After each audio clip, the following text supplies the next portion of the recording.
Hey everyone. Today's story is a fairy story from Glenfinn, taken from the website ballabafeandstranarler.com. A little bit of background first just. So over 2,000 years ago, the Milesians conquered Ireland and banished the residing people who were known as the Firbolg to remote parts of the country. It's written in Irish folklore that this was a time of supernatural people, of gods and magic. The Firbolg practiced abstruse arts from which they obtained the reputation of being magicians. Some believed that the Firbolg went underground at this time and they are known today as the fairies. The leprechaun is perhaps one of the most best known fairies.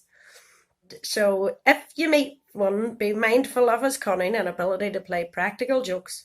The leprechaun usually takes the appearance of a small elderly man dressed in a green or red coat.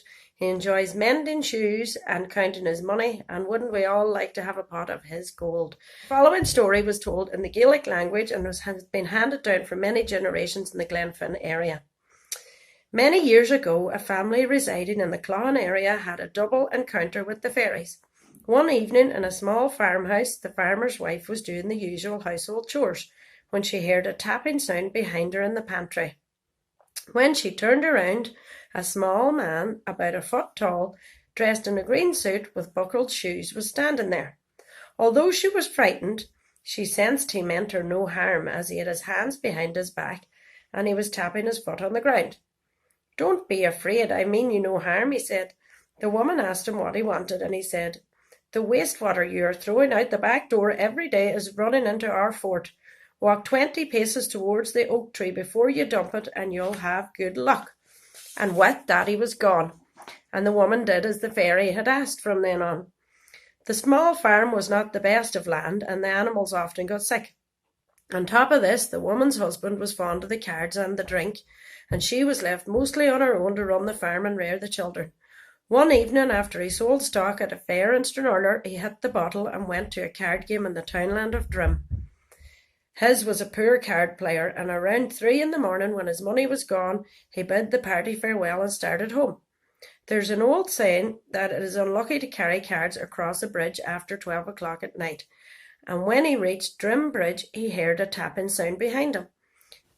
As he looked around, he could see in the moonlight about 30 fairies, and the fairy in front was dressed in a green suit with buckled shoes. He was tapping a leather football with ease on the road, and as the man turned to run, the fairy let rip and struck him on the head with the ball. The man ran for miles and the fairies followed, competing for every kick and striking their target with every blow. He never drank or played cards after that night, and the family fortunes greatly improved from then on. For many years after this incident, few people would walk the Drim Road, which stretches for about 2 miles after dark. So, there you go. There's many who would say these tales are nothing more than fireside stories, which were popular at a time before Edison invented the light bulb, but it could be said that there is at least a moral to each story. You shouldn't enter your neighbour's field, play cards after 12 o'clock at night, or have alcohol taken crossing the Drim Bridge, or throw water outside your back door. So, thank you. Bye-bye.